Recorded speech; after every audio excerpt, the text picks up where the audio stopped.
All right, let's get started. Hope you're all doing well. Good to see you back again in class. Okay, so in the third part of this module, we will be focusing on the earthquake damage assessment using remote sensing data, especially the radar remote sensing data, and we will see how the radar remote sensing data will help us to assess the damages from space. So this is the main topic, the main objective for this course, for this part. And so before we begin, has anyone here have any previous experience of processing the satellite data in any platform, any remote sensing software such as Google Earth Engine, QGIS, Snap?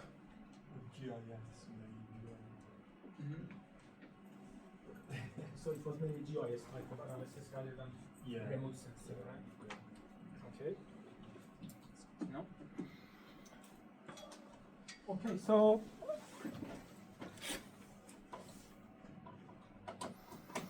before I start, I mean, there are a wide range of geohazards that are, happening in our planet Earth and cause a lot of risk in our planet. This could be volcanoes, landslides, sinkholes, or the earthquakes, land subsidence, or floods, and a variety of different type of these geohazards are happening every year. And so this image on the right shows the global death toll from different disasters over the past century. And so the size of this bubble shows the death tolls for each year, right? So I mean, the larger one shows the larger death toll for that specific year. I mean, these are different years, and in each row we have different disasters. Right? One row for flood, earthquake, volcanic activities, storm, landslide, and wildfire. So as you can see here, in the early 20th century, it was very common to see the death toll on the range of million people, right? Especially because of the floods and earthquake, right? And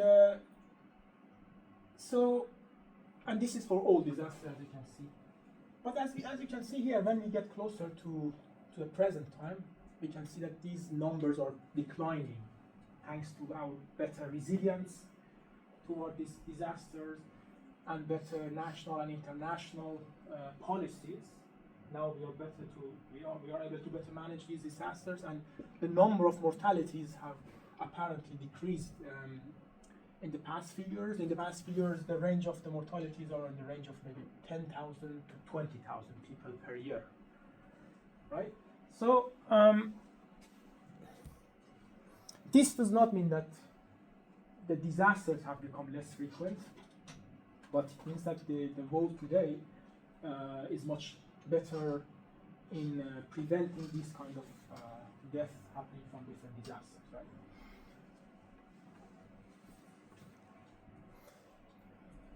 Another question here is that is this improvement that we saw in the previous slide is consistent across all types of natural hazards, or maybe we have different scenarios in each one. So to answer this question, maybe we can see the same plot. I mean, this is the x-axis is the year that we have from 1920 to 2020, and on the y-axis we have the average annual deaths from disasters. And in this plot we can see flood and drought. Right, we pick these two disasters.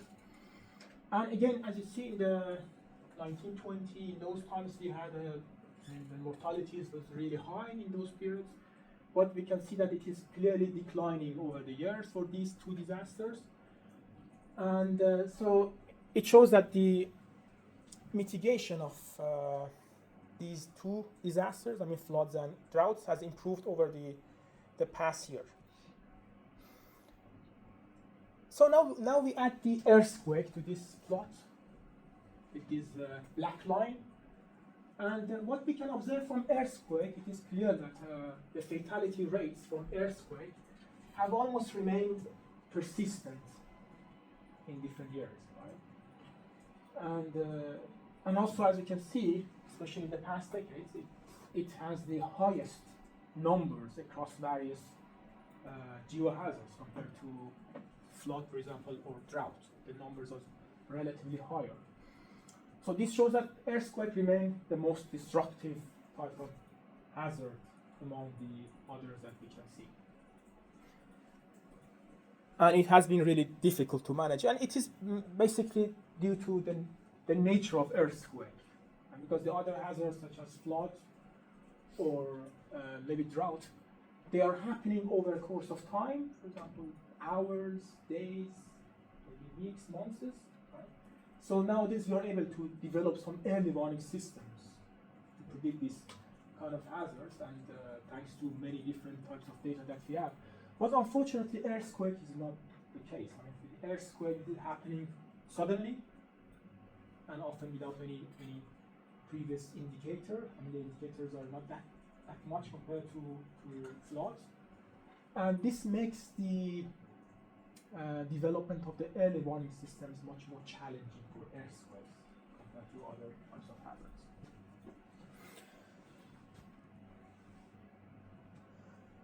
So, I mean, this shows the rapid response to earthquake is very important. Especially in the first few days after a major earthquake, most of the authorities and the decision makers, basically, they require some very important information. So they need to know where the most severe damages has occurred after an earthquake, and how many people may need rescue or shelter resulting from that earthquake, and whether hospitals or any other critical infrastructures are still functioning properly or not. So, I mean, these are very important questions that the policymakers should know. And so that's why the rapid damage assessment is very important for the policymakers to have. If we know exactly which areas are affected by the damages, that will really be helpful for the policymakers after an earthquake. And this is the topic for this project.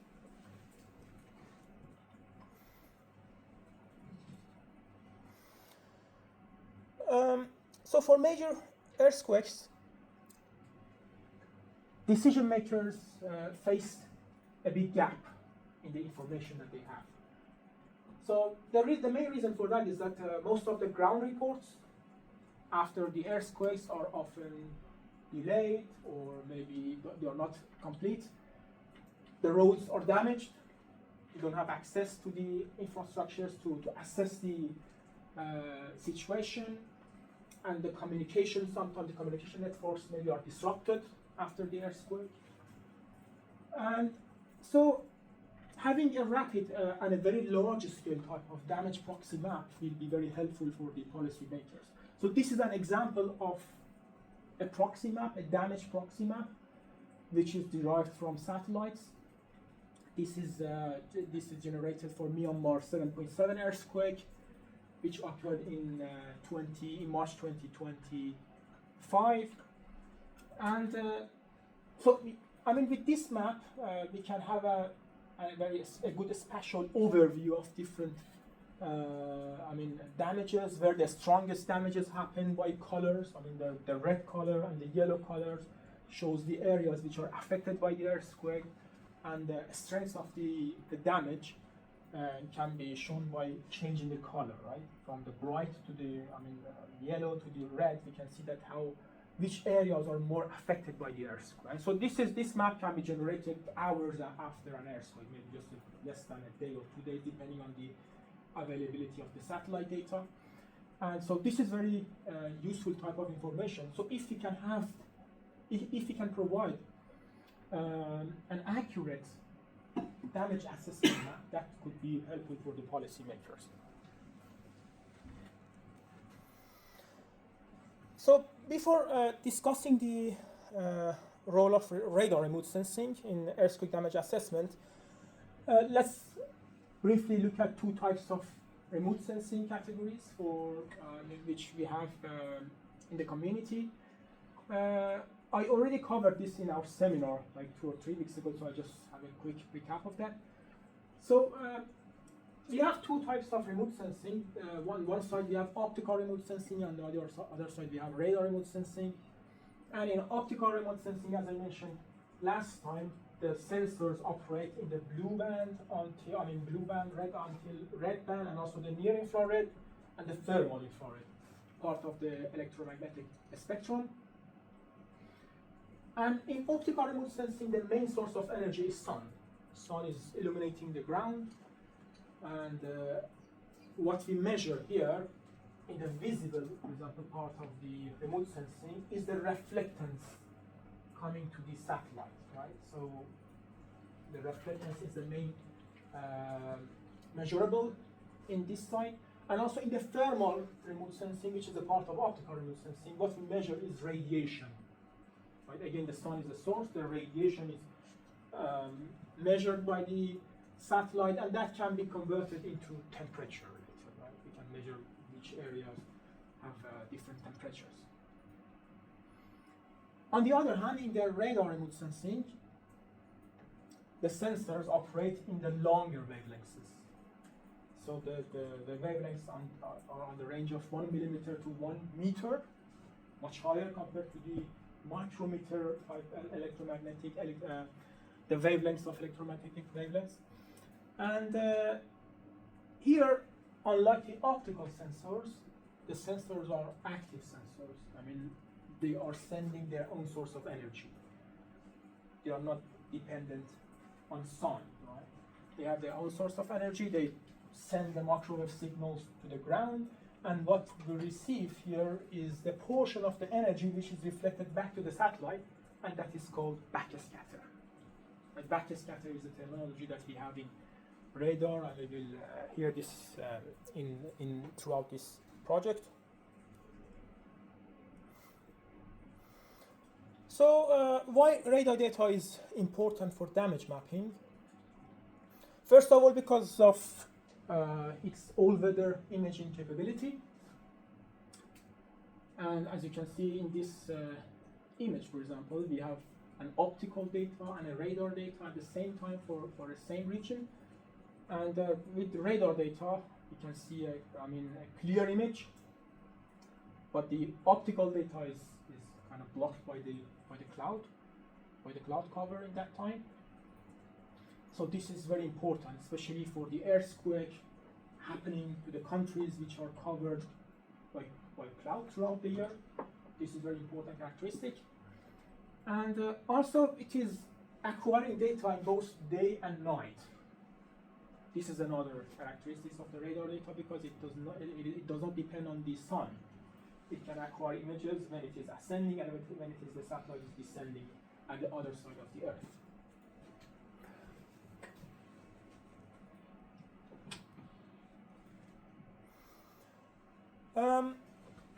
Surface roughness is a key parameter when we are interpreting the radar images. Right? So in terms of the surface roughness, we can have different types of surfaces on the ground. It could be a smooth surface, or intermediate surfaces, or rough surfaces. Right? So when we have a completely smooth surface, then the radar waves tends like a specular wave. It's illuminated to the ground, but it is reflected away from the satellite. It does not measure anything over the various specular surfaces, and that's why these surfaces are appeared as black in the radar image. But when we have some roughness on the ground, like this one, then we have a small portion of the energy, depending on the roughness, toward the satellite, and so we have a relatively brighter pixels when we have rough surfaces. So depending on the surface roughness, we can measure different amount of maybe DN values for those regions. And one more thing that I can mention about the surface roughness. Surface roughness is a relative terminology in radar, right? So it really depends on the type of satellite that you have. If you have shorter wavelengths or longer wavelengths, the definition of the surface roughness becomes different, right? There are surfaces which are rough from the shorter wavelengths perspective, but the same surface can be considered as a smooth in a longer wavelengths, right? Satellite, for example, L band or P band. So the definition of the surface really depends on which wavelengths are you using for that project, right?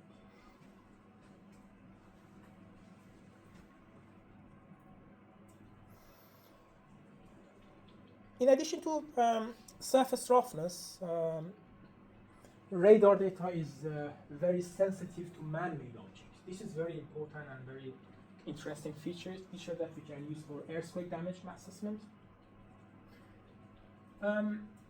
When we have some man-made structures, such as buildings, then we have double bounce scattering in the radar data, as you see here. The signal hit the building and then to the ground, and then most of the signal is returned back to the satellites. So when you have buildings, the buildings appear really bright in the radar images. And this is an important characteristic. But when we have, like, for example, forests, then we have volume scattering, just a small portion are returned back to the satellite. Right? So in these two images, we can see a TerraStar image. This is a radar image. TerraStar is a German satellite. TerraStar image for an area that is affected by the earthquake. This is the pre-event data, and this is the post-event data. This is before earthquake, and this is after earthquake, over some building that you see here. So can anyone interpret what has happened here before to after earthquake in terms of the DN values, the brightness in the image, and why? Is it like the buildings then bouncing and falling down? Mm-hmm. So then what happened after the buildings have fallen down in terms of the brightness? Show up on the map with bright dots. Yeah, exactly. I mean, before the earthquake, we can see these very bright pixels because the buildings and the double bounce scattering, so they appear really bright. But after the earthquake, they are relatively dark, right? So this shows that they are collapsed. They are not reflecting that much that we had before the earthquake. So this is very important when we want to analyze the images. And this is not the case for all, maybe, I mean, because when we change the structure, the geometry of the buildings, in some specific cases, maybe even after the collapse, we have some good corner reflectors on the ground and they still reflect a lot of energy, right? But I mean, this could be again as a measure that we can use for comparing the images before and after the earthquakes. Or this is another example. This belongs to Capella imagery. Capella is a very high resolution SAR data. It's good to know that we have some radar satellites which provide the resolutions of in the order of centimeter from space.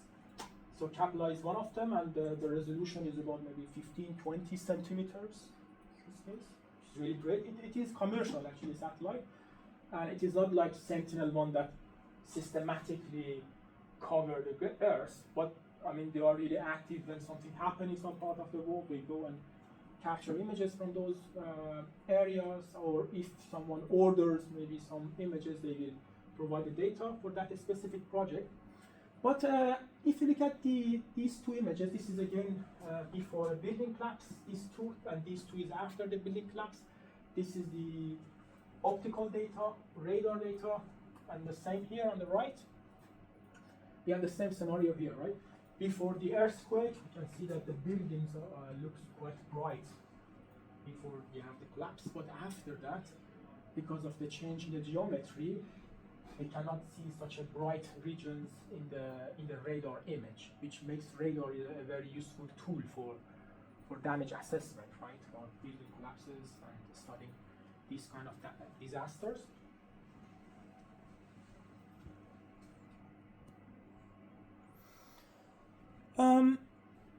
The next important characteristic is the multi-angle observation capability of the radar data. As I briefly mentioned in the beginning, radar data are able to collect the data in both ascending and descending. Right? When they are moving to the north and when they are going to the south. But the optical data are usually turned off when they are moving to the south because that side of the earth is black, I mean it's dark, right? So this is, because using both ascending and descending, we will be able to look at the structures from two different perspectives. Because they are looking at the objects at two different angles. One of them is when it is going up, look at the buildings from this side, and then when it is going down, again because they are right looking, right? So looking at the objects from this side. So from two different perspectives. So if we have some issues like shadows or something in one of the images, that can be covered in the other one. Right? Or in some cases they are complementary because they are looking at the objects from different perspectives. So it is good to see and check how the combination of ascending and descending data can improve the damage assessment type of questions. Another property of the radar remote sensing is the polarization diversity, right? Most of the radar sensors can transmit and receive data in different polarizations. You can see, two different polarizations here. This is called the vertical polarization when the wave is moving vertically, and this is called horizontal polarization when the wave is moving horizontally, right? So depending on the type of polarization that the satellite is transmitting toward the ground, we will be able to have 4 different channels. Right? It could be VV, HH, VH, and HV. It is vertically received and vertically transmitted and vertically received. Vertically transmitted, but because of some reason it is changed to horizontal, is VH. Horizontally received and horizontally transmitted and horizontally received, and finally horizontally transmitted and vertically received. So, they are really complementary type of information that we have. Not all satellites provide the polarimetric data, but we have satellites such as the Sentinel-1, which provide dual polarimetric data. Just 2 channels, they are VV and VH. But NISAR data, which will become operational quite soon, it is providing polarimetric data for most of the Earth. And there are also satellites which have only maybe 1, 2, or 4 different polarization channels. So what happens when we have multiple polarization? Because when we have different polarization, they interact differently with different surfaces. And in this case, they are really helpful to look at. For example, the VV and the HH channel are more sensitive to surface type of objects, to less, smooth surfaces, let's say, or less rough surfaces. But on the other hand, VH and HV are more sensitive to vegetation and forest. And the reason, because in the areas when we have VH, it means that the polarization has changed. It was transmitted in V, but back scattered in H. And only the volume scattering can do this. The volume scattering mainly happening over the vegetation, over the forest. So that's why over the vegetation we usually have a large value of VH or HV. Right, but they are relatively low in VV and HH. On the other hand, when we have some, smooth surfaces, or let's say less rough surfaces, the VV and HH are brighter, right? Because in the smooth surfaces, it is very unlikely that we have depolarization. By depolarization, I mean change of polarization. When we transmit H, it is received as H. Right? The depolarization usually does not happen over the smooth surfaces, but mainly happen in the very rough surfaces or the canopies and those sort of surfaces. And the last feature that I want to mention here belongs to interferometric SAR. Most of the features that I mentioned so far were can be extracted using the backscatter or amplitude. But if you remember, I mentioned in my seminar that the radar data, in radar data we have both amplitude and phase. There are two components for each pixel. Right? So for each pixel, both amplitude and the phase data are measured in the radar data. And that's why each radar pixel is a complex data, contain complex data, right? It has both amplitude and phase, or we can say it has both real and imaginary components. And this is one of the main differences of the optical data and the radar data. Using this amplitude and phase, you're able to create another metric which is called SAR coherence. Coherence is another metric which is very common for doing change detection. If you want to do the change detection, SAR coherence is a very popular metric for doing that. Right? So because when we have some changes on the Earth, then the values of coherence is degrading. Why? Let me just show you the equation briefly.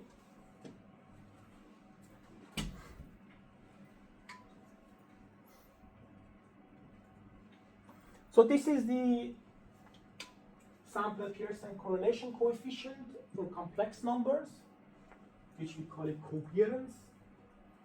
And so we have two measurements, Zi1 and Zi2.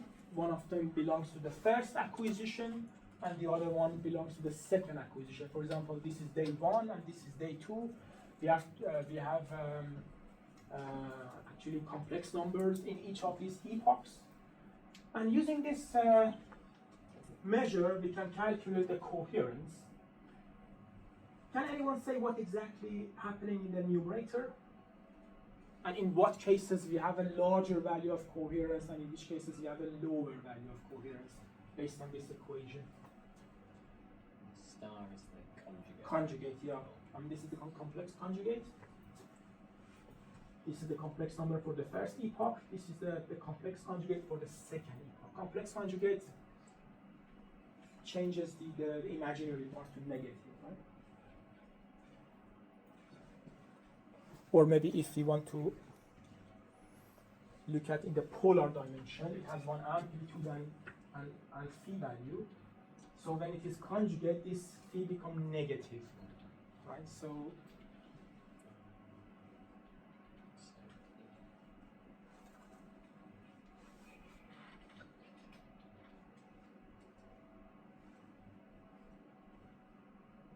if they're both the same, then your e's will cancel out. the phi, right? And then Yeah, E, and then e becomes 1. 1. So you just end up with the a, whatever your amplitude is, and divided by the denominator. So it becomes larger. Yeah, Right. it is. Yeah. So we usually calculate coherence over a window, not a single pixel, because we need to estimate that, and for that estimation we need a number of measurements. So what happens in practice, if I just maybe show that in the complex, if we have real and imaginary, and we have, in one window, we have different measurements. For example, if we have a 3 by 3 window, there are 9 measurements. Right? So if from epoch 1 to epoch 2, there are not any significant changes, what happens in practice is, if we just draw the vectors for each of the measurements, this is for the first measurement. If we do not have any change, then the second measurements basically have the same phi value, and so it will go on the same direction. because the fee is the same. The fee is not changing. And what about the third one?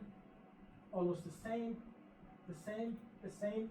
So if we have a coherent summation of these values, then we will come up to a very large value for this, because they are all in the same direction. They are coherently, we have a coherent summation of these complex numbers, and we will come up to a very large values in the end. This will come up to a very large value of coherence. So what happens then? We have different changes between epoch 1 and epoch 2.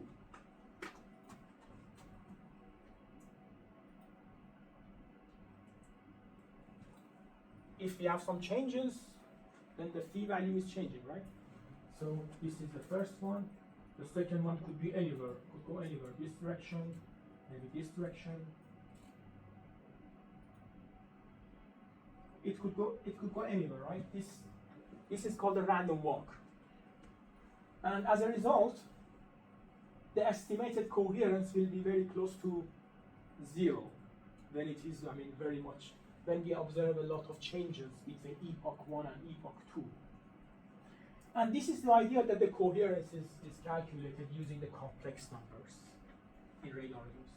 It's very simple, but it is very effective for measuring the change. Especially when we have earthquakes, then we should expect some coherence change as a result of this. When we compare the before and after earthquake, we can calculate the coherence and use that for our application. So after this, then you should have a coherence image like this, and the coherence values are always between 0 to 1, because the denominator is going to normalize this to 0 to 1. So the value is always between 0 to 1. 0 is completely decorrelated, everything changed, but 1 is completely correlated. This is a kind of correlation, right? Correlation between the complex values. So using this coherence image, you should be able to see some changes before and after earthquake. And one might argue that, okay, this could happen potentially over the earthquake, but what about the vegetated area? Because we can see the changes over the vegetated area as well. That's right. When we see the coherence values over the vegetation, we see that we can see the decline over the vegetation for the coherence. It is not only for the damages that happen. It can be because of the change in the vegetation or in forest areas. But in other regions, for example, if you don't have any change in the urban areas, the coherence is really high in the urban areas. Right? So we will see how we can use this in this project. So with this introduction, I just move on to the data set that we will use in this project, which is Sentinel-1. Thanks, because it is actually open access data. It is freely available everywhere, and it is designed for INSAR. As I mentioned in my seminar, there are we have 1A and 1B. 1B was decommissioned in 2022 and 2021, and we have 1C and 1D available. So with these satellites, in Europe, we are able to see each area every 6 days. And in other parts of the world, it is every 12 days. Right? So this is the temporal resolution of this satellite. It has both ascending and descending. And it is really designed for interferometric purposes because of its boring long-term acquisition. It is moving over a very narrow tube. It is not changing the position, which is important for INSAR application. And so we will be using this data as one of our data set for damage assessment. So what we are going to achieve in this project, actually the traditional damage mapping approaches usually rely on the change detection methods. They basically compare the pre-event and the post-event data for an area, and then based on the changes, they apply a threshold over that change map. For example, if they use HH data, this is the pre-event, this is the post-event, subtract them, and come up to a map like this after the change detection. And so, I mean, most of these methods rely on a single feature, right? Not many features that are available, and they usually depends on a single threshold. From this threshold, before it is no change. After this threshold, it is change. Right? They're very basic, and so we are trying to see how we can improve these traditional approaches using machine learning methods. So the main research question for this project is how the earthquake damage mapping can be improved using the machine learning techniques and the key features which can be extracted from the mainly radar data. We will use the optical data as well. I mean, I will show you how the optical data will be handled, but the radar data is one of the main source of data that we will use. So this is the main research question, and the data set that you will be using in this part of the course is, belong to the central Italy earthquake. It was a sequence of earthquakes that happened in 2016. I don't know if you guys remember that time that we had this earthquake. The first one happened in August 2016, and the last one happened in 30th of October 2016. So the magnitude for the first one was 6.2, and the last one was 6.6. And unfortunately, there were about 300 fatalities because of this earthquake in that time. Especially, mainly it was because of the first one, the first shock. And there are many people displaced. And so this is the region that it was in central Italy, and you can see some pictures here. The reason that I chose this one for this project, because we have some damage labels available for this earthquake, and the Copernicus Emergency Management Service, which is called CEMS, they already collected some data set, some labels for us in that time. They were mainly provided through some manual interpretation of the high resolution optical data after the earthquake. They checked one by one, and they provided a kind of five damage classes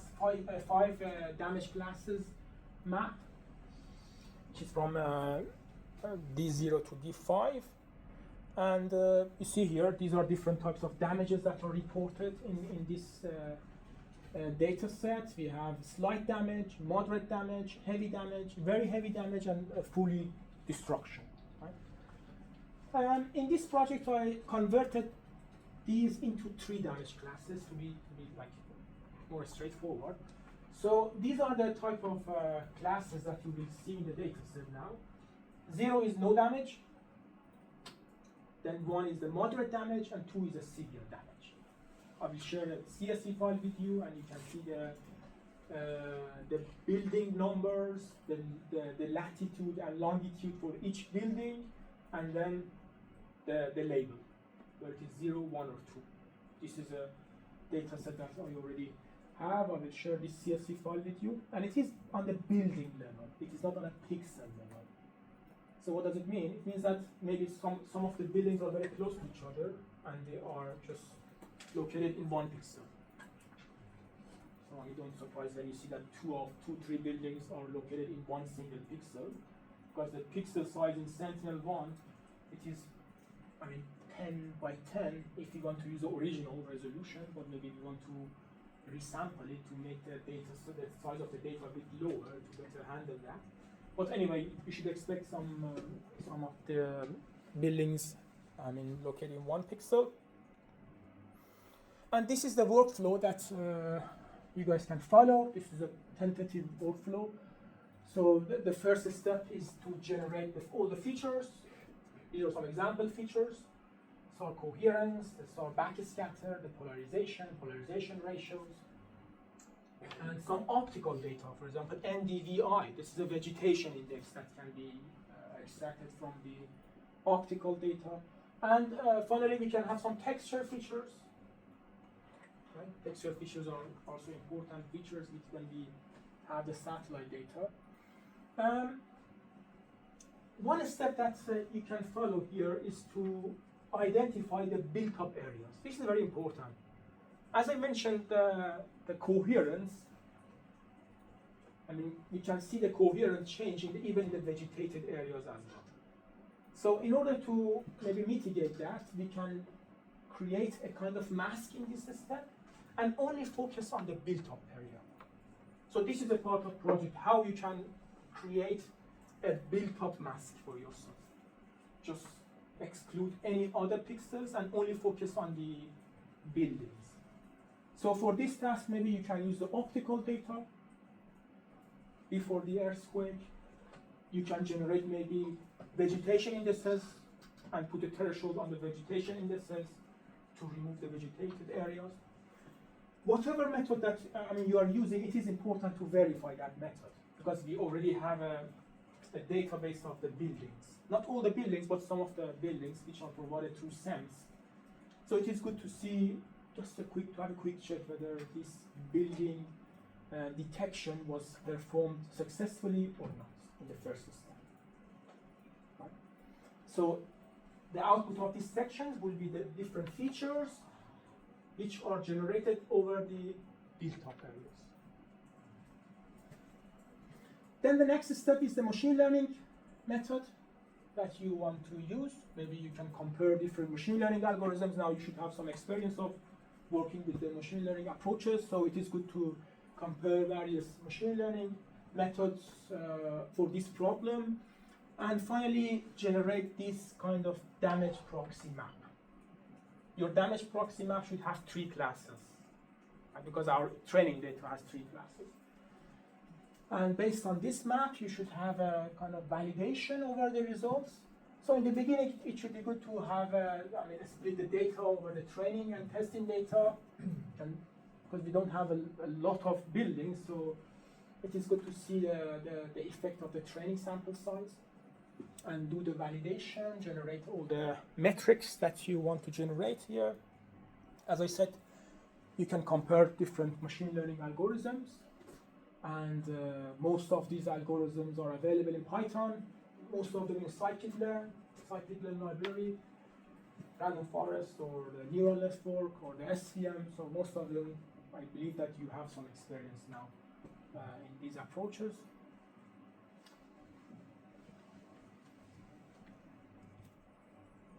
And these are, different steps. First step, extracting the features. And I forgot to mention that the extraction of the features will be done in Google Earth Engine. Google Earth Engine is a really huge platform that is available for us. I will show you how to access it later. So in the first step, we will use Google Earth Engine to load the Sentinel-1 data, to generate the features from the Sentinel-1 data, to create a built-up mask using the, I don't know, whatever you want. Then at the end of this step, you should export the data set for the machine learning. Google Earth Engine is not able to run machine learning for you. You need to export it to any Python platform. For example, you can do it in Google Colab, or if the size of the data is larger, maybe you can consider using the local computers in Anaconda, and then open the Spider or whatever in Anaconda and do the processing locally. Then we should train the machine learning model in Colab or other places, and finally evaluate the model and generate the validation metrics. So the key research question to answer, I think you are 2 groups now, right? Yeah. 2 groups. So each group should try to answer these questions or as much as you can. I'm not just forcing to answer all these questions, as much as you can during this period. So first, identify the relevant features. Maybe you can have a quick look at the literature first. For this sort of application, what sort of features are useful? I mentioned some of them in my talk today, but maybe there are some other features that can be extracted from the satellite data. And then in the next one, we should mask the non-built-up areas, as we discussed. Then we check the model effectiveness, how well the machine learning models can classify earthquake damages. Then we should have a feature importance. Which features are more important for damage assessment? And then it is good to make a comparison with the traditional methods. For example, if you can select one of the features, VV or whatever, backscatter, and compare the machine learning outputs with that. Polarization contribution.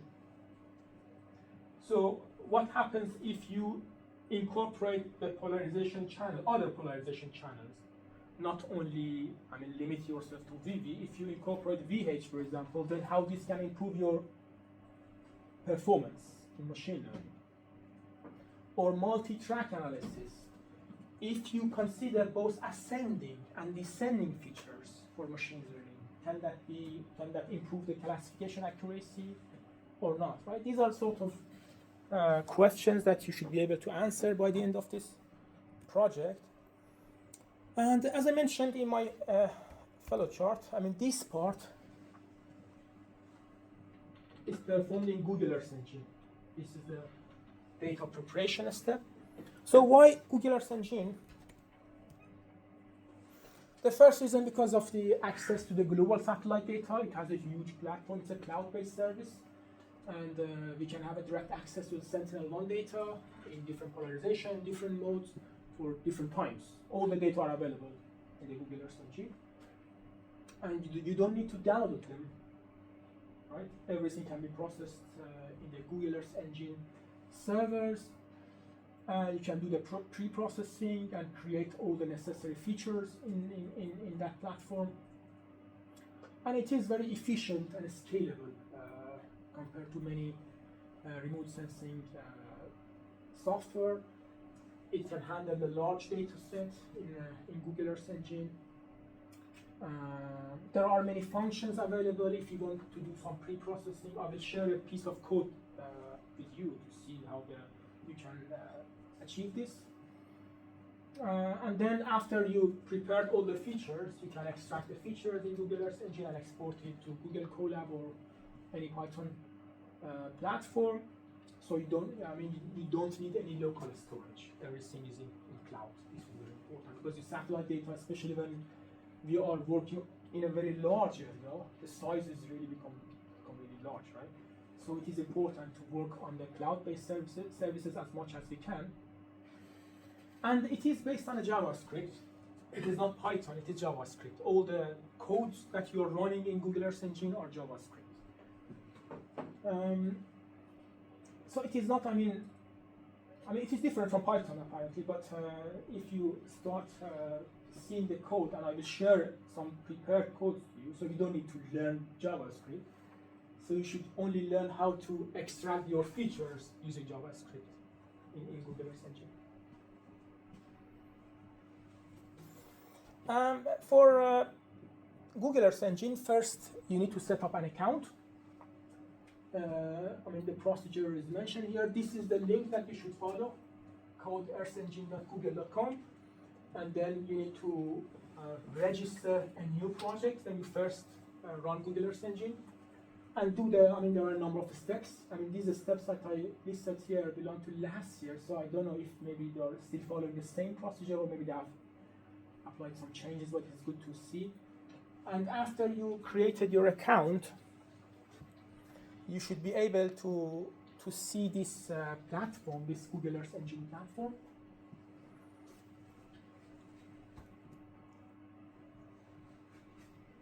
There are different panels here. The main panel, which is the code editor, is this one. You should develop your code here. And we have some scripts here, assets, that how to introduce some of the data sets from assets I will show you. And here is the console. You can see the outputs here, right? This is a kind of like a workspace or something. The outputs are shown in the console. And this is the map that is provided at the bottom. You can display different satellite images for your area of interest. And I will share a KML file, a shape file, which actually relates to the area that the earthquake has happened. So you should only focus on that subset. Right? I will share the polygon with you. This is the rectangular polygon. And the first step is to import your polygon here. That I think I have one slide for that. Yeah.